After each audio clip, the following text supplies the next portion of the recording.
Elon Musk का इंसानों को मार्स पर बसाने का प्लान हमें कोई ख्याली या फिक्शनल स्टोरी से कम नहीं लगता। टेस्ला और स्पेस एक्स कंपनी के मालिक इलॉन मस्क का वाज़े तौर पे प्लान है कि 2050 तक वो मार्स पर इंसानों का एक पूरा शहर बनाएगा जिसमें 10 लाख इंसान रह सकेंगे, और वो भी अर्थ की मदद के बगैर। इलॉन मस्क के इस प्लान का मजाक उड़ाया जाता था, लेकिन मार्स कॉलोनाइजेशन के इस ख्वाब पर लोग तब यकीन करने लगे जब नासा ने भी स्पेस एक्स के मार्स मिशन को ज्वाइन कर लिया। क्योंकि पिछले कई सालों से स्पेस एक्स रॉकेट टेक्नोलॉजी में काफी ज्यादा तरक्की कर चुकी है। जैसा कि हम जानते हैं कि इलॉन मस्क की company Tesla electric auto pilot cars बनाने में भी एक्सपर्ट है। इसी तरह स्पेस एक्स के रॉकेट्स में भी ऐसी टेक्नोलॉजी इस्तेमाल की गई है जिसमें वो कम से कम फ्यूल यूज करके स्पेस तक पहुंचाने की कैपेबिलिटी रखते हैं।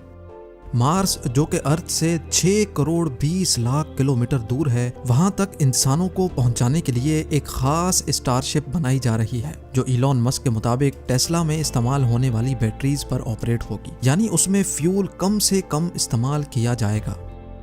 मार्स तक तो वो इंसानों को पहुंचा देगा, लेकिन सवाल ये उठता है कि मार्स पर इंसानों की कॉलोनी कैसे मुमकिन होगी। आखिर इलॉन मस्क और नासा इस हरे भरे अर्थ को छोड़कर इंसानों को इस बंजर मार्स की जमीन पर क्यों बसाना चाहते हैं? ना ही वहाँ सांस लेने के लिए ऑक्सीजन है, ना ही खाने पीने का सामान, और ना ही -100 डिग्री सेल्सियस जितनी सर्दी में सर छुपाने की जगह। जब वहाँ इंसान के रहने की कोई बेसिक फैसिलिटी भी मौजूद नहीं है, तो आखिर मार्स पर इंसानों की कॉलोनी बनाना मुमकिन कैसे होगा? ज़ेम टीवी की वीडियोस में एक बार फिर से खुशामदीद। नाजरीन, यही वो सवालात हैं जिनके जवाब आप इस वीडियो में जान सकेंगे। सबसे पहले बात करते हैं कि जब इस अर्थ पर इंसान के रहने की सारी नेचुरल फैसिलिटीज मौजूद हैं, तो फिर इंसानों को मार्स पर भेजने की जरूरत ही क्या है? पिछली कई सदियों से हमारे प्लेनेट अर्थ की हेल्थ के ऊपर जो भी रिसर्च हो रही थी, अफसोस के साथ उन तमाम रिसर्च के रिजल्ट्स नेगेटिव आए हैं। साइंसदानों का कहना है कि जब से इंसान ने फॉसिल फ्यूल्स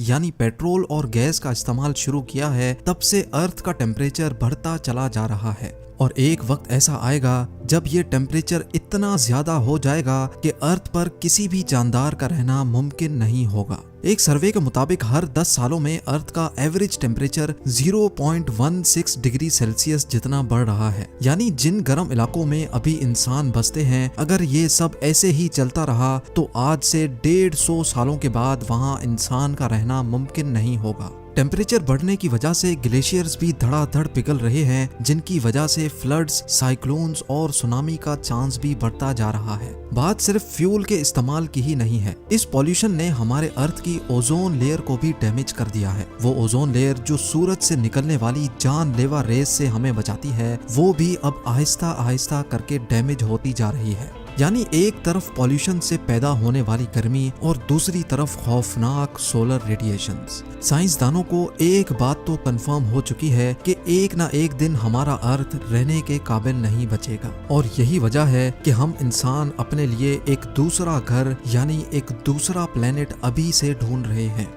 लेकिन सिर्फ मार्स ही क्यों? हमारे सोलर सिस्टम में तो दूसरे भी कई प्लैनेट्स मौजूद हैं, तो फिर आखिर मार्स को ही क्यों चुना जा रहा है?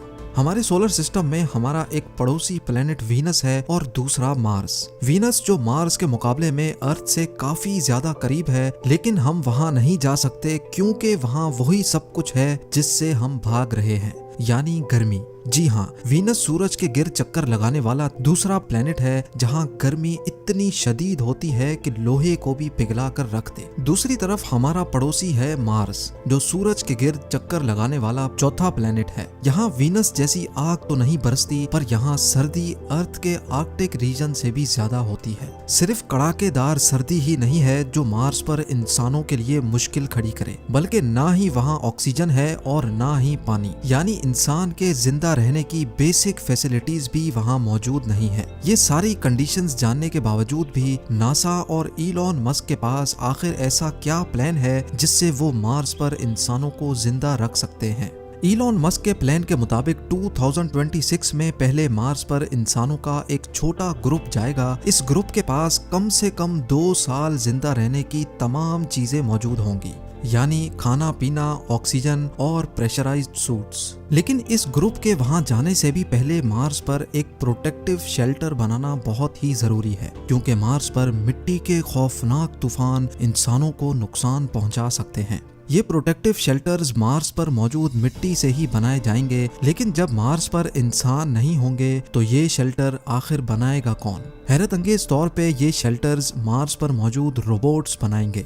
आर्टिफिशियल इंटेलिजेंट रोबोट्स को इंसानों से पहले मार्स पर भेजा जाएगा। ये एक खास किस्म के रोबोट्स होंगे जो वैसे तो अलग अलग हिस्सों में काम कर सकेंगे, लेकिन जरूरत पड़ने पर वो आपस में जुड़ भी सकेंगे। ये रोबोट्स इंसान के काम करने से काफी ज्यादा फास्ट काम कर सकेंगे, जिनमें कैमरास, सेंसर्स, मिट्टी खोदने के लिए एक्सकवेटर्स और 3D प्रिंटर यूनिट्स भी लगे होंगे। सोलर एनर्जी से चलने वाले ये रोबोट्स पहले तो सेंसर्स की मदद से एक खास किस्म की मिट्टी ढूंढेंगे। जिस जगह पर वो खास मिट्टी ज्यादा पाएंगे वहीं वो अपना बेस यूनिट कायम कर लेंगे। इन रोबोट्स में से जिसका काम डिगिंग का होगा वो उस जगह को खोदकर मिट्टी को कलेक्ट करेगा और फिर छोटे छोटे रोबोट्स ये मिट्टी रिफाइनिंग यूनिट तक लेकर जाएंगे। रिफाइनिंग के बाद ये मिट्टी 3D प्रिंटर यूनिट तक पहुंचाई जाएगी, जो एक एक लेयर करके 3D प्रिंट करते जाएंगे।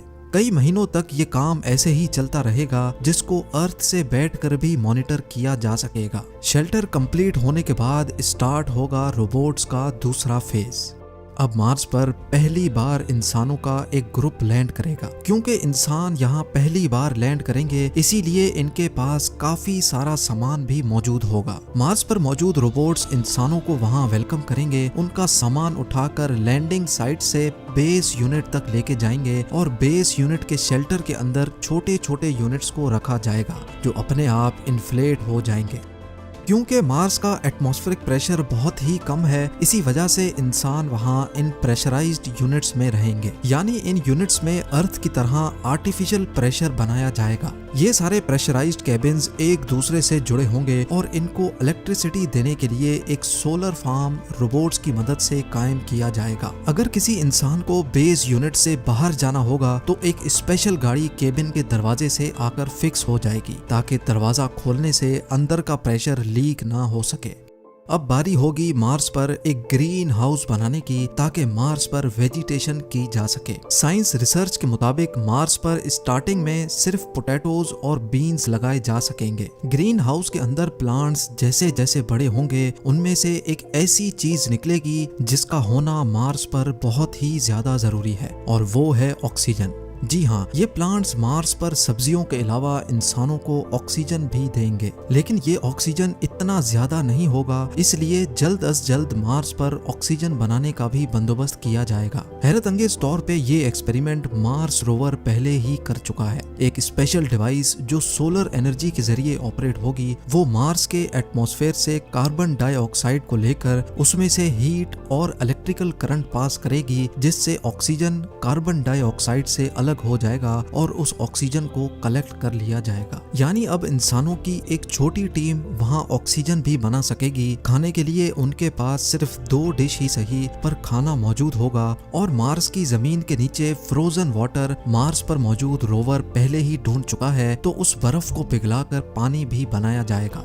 100 बातों की एक बात, मार्स पर भेजे गए इंसान अब बगैर अर्थ की मदद से जिंदा भी रह सकेंगे और वक्त पड़ने पर वापस अर्थ की तरफ रवाना भी हो सकेंगे। लेकिन क्या ये सब ऐसे ही चलता रहेगा? क्या मार्स पर जाने वाले लोग कभी भी अपने केबिन से बाहर नहीं निकलेंगे? अगर मार्स पर जाकर भी ऐसी ही जिंदगी गुजारनी है, तो फिर इतने ज्यादा ताम झाम की आखिर जरूरत ही क्या थी? साइंसदानों के पास इस मसले का कोई सॉल्यूशन तो नहीं है, लेकिन उनका ये ख्याल है कि अगर मार्स के एटमॉस्फेयर में कुछ ऐसी चेंजेस की जाएं जिससे मार्स का टेम्परेचर बढ़ जाए, तो शायद आने वाले 100 या 200 सालों के बाद मार्स वैसा ही हरा भरा हो सकता है जैसा अभी हमारा अर्थ है। यानी साइंसदानों के मुताबिक मार्स का टेम्परेचर बढ़ाने से वहाँ दोबारा जिंदगी पाई जा सकती है, और इस काम के लिए जो आइडियाज दिए जा रहे हैं वो जानकर यकीन करना मुश्किल होगा।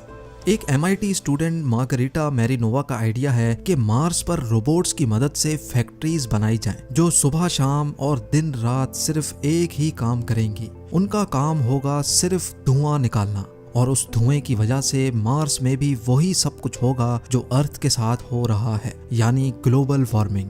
दूसरी तरफ इलॉन मस्क ने भी मार्स का टेम्परेचर बढ़ाने के लिए एक आइडिया दिया है और वो ये है कि मार्स पर न्यूक्लियर वेपन इस्तेमाल किए जाएं। उनका कहना है कि मार्स पर 10,000 न्यूक्लियर मिसाइल्स फायर किए जाएंगे तो वहाँ की आइस भी मेल्ट होगी और वहाँ का ओवरऑल टेम्परेचर भी बढ़ेगा, जिसकी वजह से मार्स जल्द अज जल्द इंसानों के रहने के काबिल बन सकेगा। नाजरीन, इलॉन मस्क और नासा का अभी तक का प्लान यही है कि 2026 में पहले इंसानों का छोटा ग्रुप वहां जाकर मुख्तलिफ एक्सपेरिमेंट्स करेगा और फिर हर 2 सालों के बाद जब अर्थ और मार्स एक दूसरे के करीब आ जाते हैं तब वहां मजीद लोग भेजे जाएंगे। 2050 तक मार्स पर 10 लाख लोग ऐसे ही प्रेशराइज्ड केबिन्स में रहेंगे और साथ साथ मार्स का टेम्परेचर बढ़ाने के लिए भी कोशिशें की जाएंगी। उनका ख्याल है कि 100 या 200 सालों के बाद वो मार्स को भी अर्थ जैसा प्लेनेट बनाने में कामयाब हो जाएंगे। उम्मीद है ज़ेम टीवी की ये वीडियो भी आप लोग भरपूर लाइक और शेयर करेंगे। आप लोगों के प्यार भरे कमेंट्स का बेहद शुक्रिया। मिलते हैं अगली शानदार वीडियो में।